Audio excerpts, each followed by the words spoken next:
Bonjour à toutes et à tous, j'espère que vous allez bien, j'espère que vous avez passé un magnifique week-end et j'espère que vous êtes au taquet pour démarrer cette semaine. Alors la capsule d'aujourd'hui est en lien avec l'expérience, la super expérience que j'ai vécue jeudi de la semaine passée où je suis intervenue en tant que consultante RH à la demande de l'université de Neuchâtel. Donc nous étions 9 responsables RH dans un atelier qui s'appelle le CV Check. Donc c'était de 18h à 22h théoriquement. Et toutes les 15 minutes, nous avions différents étudiants de cette université qui venaient avec leurs besoins et qui ils nous soumettaient leur CV en fait. Alors au début c'était un peu chaotique parce que j'avais pas du tout conscience et connaissance de cette organisation, que c'était tous les 15 minutes, donc je me laissais aller, puis j'observais qu'il y avait des jeunes comme ça qui faisaient la queue, et après, après coup, quand le premier étudiant est parti, il me dit j'avais rendez-vous à 18h15, j'avais rendez-vous avec 18h30, donc voilà. Donc théoriquement c'était de 18h à 22h, et dans les faits je suis partie, je crois qu'il était à 22h45, donc le dernier étudiant était, je pense, à 22h30, je crois, et je crois qu'on aurait pu rester un peu plus longtemps, sauf que les personnes qui organisaient cet événement lui ont dit maintenant il faut partir, l'université va fermer. J'ai pas du tout vu le temps passer, j'étais pas du tout fatiguée, donc c'était un atelier qui était hyper énergivore mais aussi énergisant, donc c'est franchement hyper intéressant. Quand je vous dis que vient à nous les personnes qui nous en fait, dans le coaching, on dit on ne peut pas accompagner une personne au-delà de ce que nous, on a traversé, en fait, de ce qu'on a expérimenté. C'est évident, quoi. Tu ne peux pas, par exemple, donner un cours d'anglais à une personne si tu n'as pas appris l'anglais. C'est exactement la même chose et j'ai aussi le sentiment que sont venus à moi les étudiants qui d'une manière ou d'une autre, étaient connectés à moi. Et puis, au travers de leur expérience et de ce qu'ils vivaient, étaient venus aussi nourrir quelque chose chez moi et qui venaient, en fait, interpeller quelque chose chez moi. Cet événement, à la suite de ça, c'est venu nourrir énormément d'émotions. Des émotions, effectivement, de joie, mais aussi des émotions de tristesse, des émotions de colère. Mais j'ai eu cette capacité aussi de m'auto-observer, donc d'accueillir ça et puis de mettre en suspens un peu ce que j'étais en train de vivre dans l'ici et le maintenant, de m'autoriser à partager aussi mes émotions quand c'était vraiment frappant ce que l'étudiant me partageait. Et franchement, c'était vraiment une expérience vraiment incroyable et je ressens vraiment de la gratitude pour ça en fait. Et j'ai vraiment découvert des étudiants qui étaient juste extraordinaires. On devrait vraiment se... Je trouve que les jeunes de maintenant sont vraiment hyper inspirants. Ils ont tous fait, ceux que j'ai reçus faisaient tous des masters différents, qui venaient soit de la Suisse ou de pays étrangers. Ils font tous des stages, ils font tous des bénévolats, ils sont tous hyper engagés, avec des valeurs très très fortes, même si pour certains ils n'arrivaient pas à mettre le mot qu'il y avait derrière les valeurs. Mais franchement, j'ai eu énormément de plaisir. Et puis même si à la fin, quand ils partaient, ils me disaient merci du temps que je leur ai consacré, mais je leur ai dit aussi merci vous aussi du cadeau que vous me faites, parce que c'est venu réveiller et éveiller des choses en moi. Donc c'était vraiment une super expérience.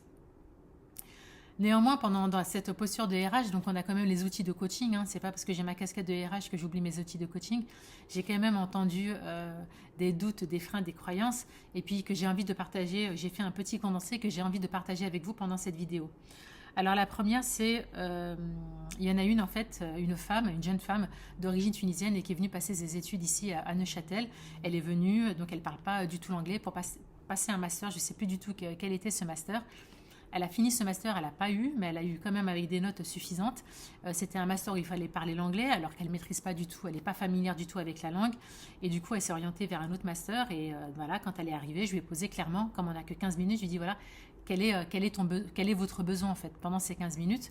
Et puis, elle m'a posé cette question suivante, est-ce que vous pensez que ce master que je n'ai pas réussi, est-ce que je devrais le laisser sur mon CV ? Alors je lui dis, vous déjà, qu'est-ce que vous croyez ? Qu'est-ce que vous croyez par rapport à ce CV ? Et voilà, d'après des personnes qui travaillent dans les ressources humaines, par rapport à ma famille, c'est un échec, j'ai perdu une année, j'aurais dû faire autre chose. Si je l'avais su, ça se trouve, j'ai pas travaillé assez fort, ça se trouve, j'ai pas travaillé très fort, en fait.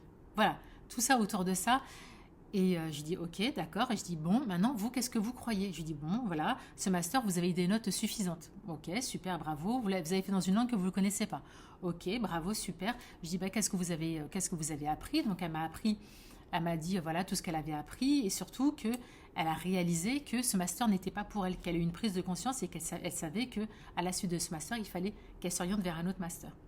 Et donc, moi, j'ai juste mis en lumière ce qu'elle ne savait pas, c'est-à-dire sa force, son courage, sa résilience, et aussi cette capacité à prendre du recul et faire preuve d'intelligence, de se dire, OK, maintenant, je fais un moment stop.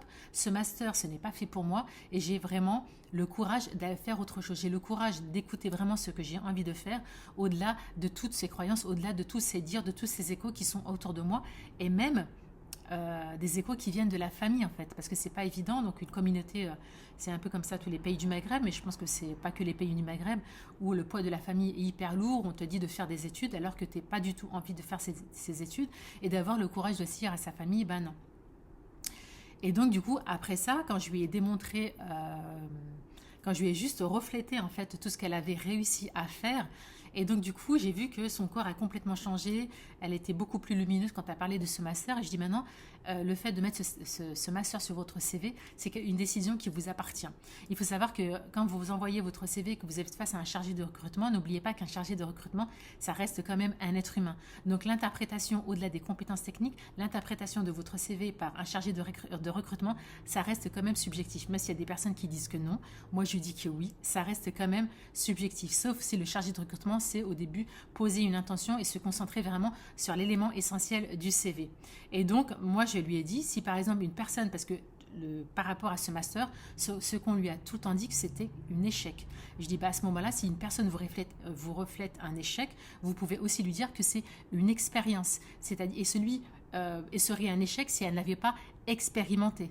Et donc, vous pouvez retourner aussi la chose entre votre faveur. Donc, si pour elle, je lui dis, votre master, vous avez beaucoup appris, ça vous a permis de grandir et ça a été un élément phare, une force pour aller vers un autre master, et bien conservez ce master sur votre CV. Et du coup, votre posture elle sera complètement différente quand vous expliquerez pourquoi ce master, vous ne l'avez pas continué et ça vous a orienté vers un autre master.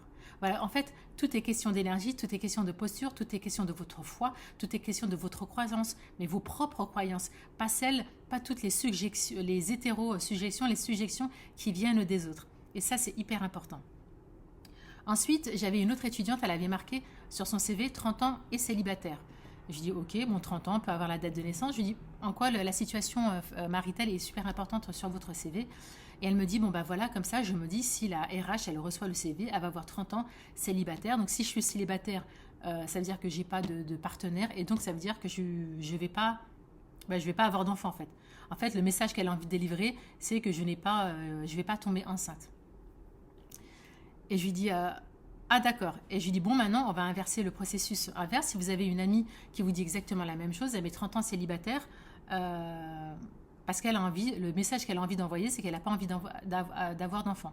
Je dis vous, qu'est-ce que vous croyez par rapport à l'entreprise? Est-ce que vous avez envie de travailler pour une entreprise pareille? Elle me dit non.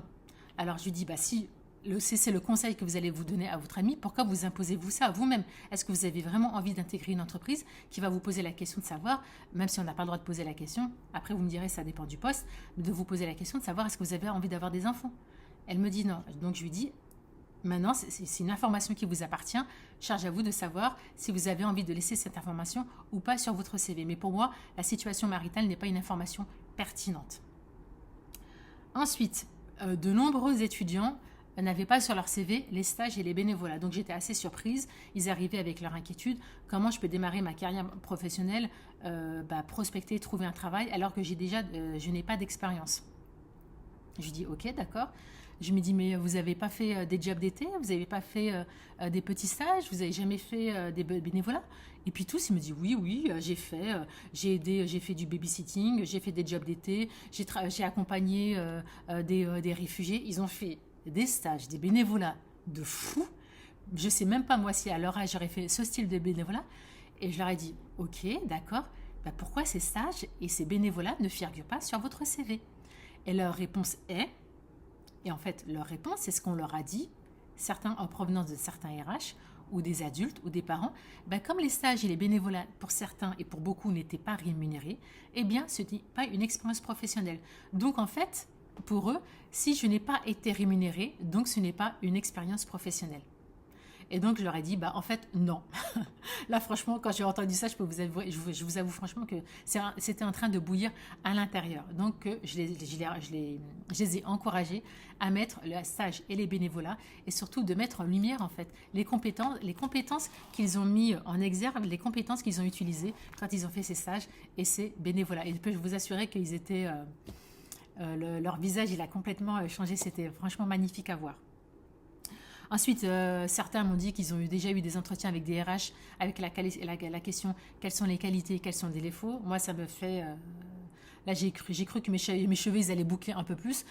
Ça me choque à chaque fois qu'en 2024, on pose encore cette question quelles sont vos qualités et vos défauts.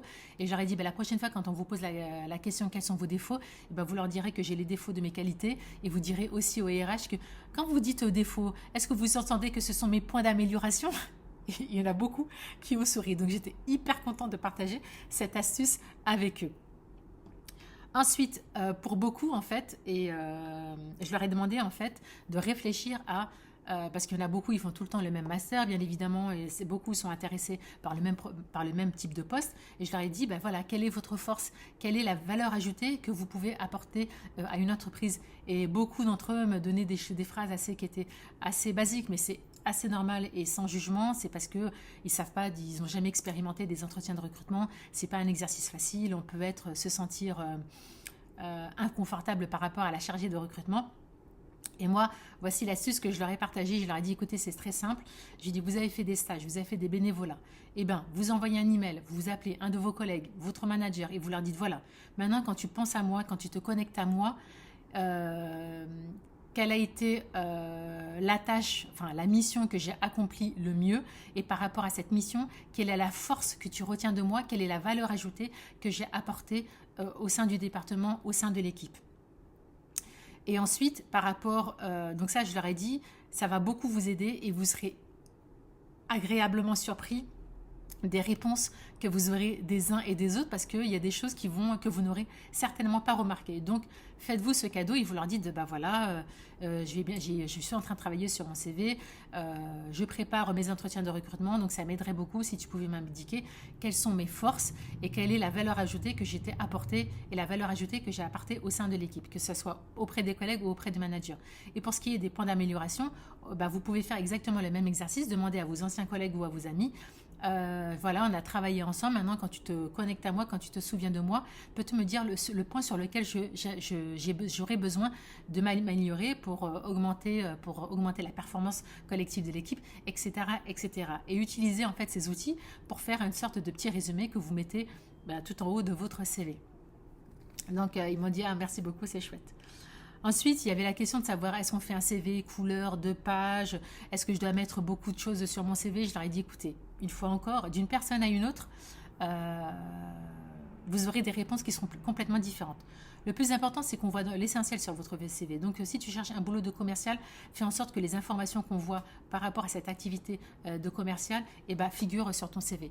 Il faut savoir aussi, je leur ai dit qu'une chargée de recrutement, elle a énormément de CV, elle reçoit énormément de CV par rapport à sorte, fais en sorte, allège-lui le travail. Ensuite, ce qui est et le plus important, fais un CV qui te ressemble.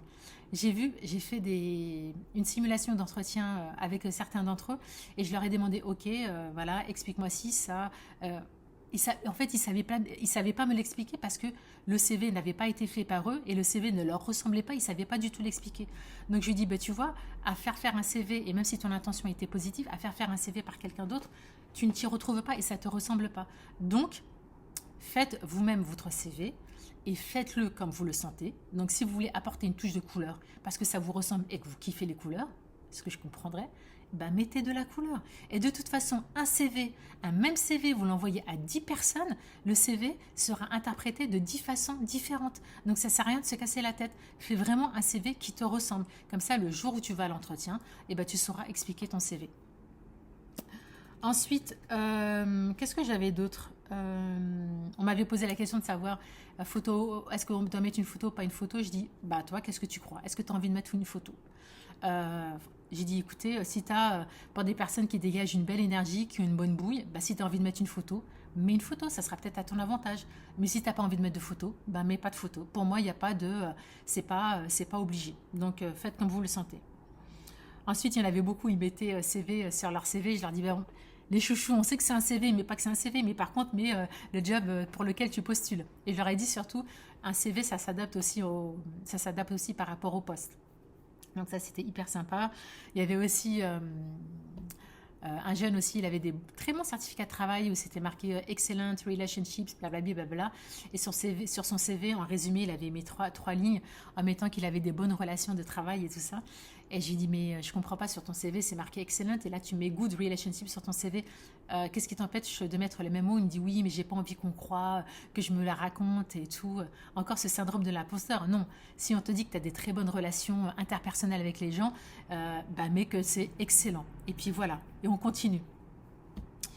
Et puis aussi, il y avait, pour le dernier point, il y avait aussi pas mal de jeunes effectivement, qui avaient un CV très, très, très chargé. Il y avait aussi cette crainte, ouais, je mets tout parce que j'ai peur que si je mets pas tout, on risque de louper de passer à côté de choses. Et je leur ai dit, mais en fait, non, le souci, c'est que si vous mettez trop, trop, trop de choses, une fois encore, la chargée de recrutement, alors déjà, l'intelligence artificielle fait le tri. Et si tu mets trop de choses sur ton CV, la chargée de recrutement, elle n'a pas le temps de tu lui donnes pas en fait l'occasion de quand c'est trop chargé, on n'a pas du plaisir en fait à lire le CV. Donc autant laisser que les choses qui sont essentielles et pertinentes toujours en lien avec le poste. Voilà, donc je vous partage un peu le feedback par rapport à ce que j'ai eu jeudi dernier avec tous ces jeunes. Et c'était vraiment des jeunes qui étaient empreints de doutes, de croyances qui ne leur appartenaient pas. Euh, donc pour certains, en fait, pour beaucoup, je leur ai dit, je leur ai donné un peu mon feedback par rapport à leur CV et surtout par rapport à leurs besoins du moment. Donc j'ai laissé à certains ma carte de visite et donc je reverrai leur CV après correction. Mais on voit même aussi au niveau de leur posture, il y en a un, je me souviens, je lui ai dit, qu'est-ce que tu pourrais apporter à ton entreprise, quelle est ta force? Et c'était beaucoup, je crois, je pense, et puis on voyait aussi au niveau de la posture que ça jouait pas. Et donc, je leur ai fait aussi un écho par rapport à ça, que c'était, c'est vrai qu'on se fait une image de la personne par rapport à l'énergie qu'elle dégage, par rapport aussi à son langage corporel. Et c'est sûr que ça, c'est des choses qu'on n'apprend pas. Mais dans tous les cas, ouais, c'est vraiment, vraiment rencontré de très très belles personnes et j'ai eu vraiment beaucoup de plaisir à passer du temps avec ces jeunes et ça a vraiment beaucoup résonné en moi. J'ai vraiment eu beaucoup de plaisir, même si à la fin, je suis rentrée. Et j'ai eu ressenti beaucoup de tristesse pour eux. Je me suis dit, mais Murray, comment ils démarrent ils n'ont même pas commencé leur carrière professionnelle et puis ils ont déjà toutes ces injonctions que même des RH, en fait, l'ont balancé dans la tronche. En fait, c'est ça qui me rend dingue, en fait, de se dire qu'il y a des personnes qui occupent des postes RH et qui n'ont pas leur place. Ouais, il y a des personnes qui ne devraient pas bosser dans les ressources humaines. C'est... Donc je me dis déjà, nous, en tant qu'adultes, je ne sais pas, on a une grosse responsabilité sur l'état de la planète qu'on leur laisse et qu'aujourd'hui, c'est de la responsabilité de tout à chacun, de tout adulte, quel que soit son rôle, et d'accompagner au mieux tous ces jeunes qui font des études qui sont brillantes et au-delà des études, qui ont des très très belles valeurs, responsabilités sociales et collectives, qui sont engagés. Franchement, force à eux, c'est vraiment très très inspirant en fait. Voilà, c'était le partage que j'avais envie de vous faire aujourd'hui. J'espère que cette petite capsule de 18 minutes vous aura plu. Moi, j'ai eu beaucoup de plaisir à vous la partager. En fait, ça me tenait à cœur de partager avec vous. Donc, si jamais ça résonne en vous, ça vous interpelle, n'hésitez pas à liker. Surtout, n'hésitez pas à commenter, soit en commentaire tout en bas ou en message privé. J'aurai beaucoup de plaisir à vous lire et à vous répondre. D'ici là, écoutez, d'ici la prochaine capsule, je vous dis soit de prendre bien soin de vous, parce que c'est quand même très important de prendre bien soin de soi. Et je vous dis à très bientôt. Prenez bien soin de vous. Boussak Bira. Mouah.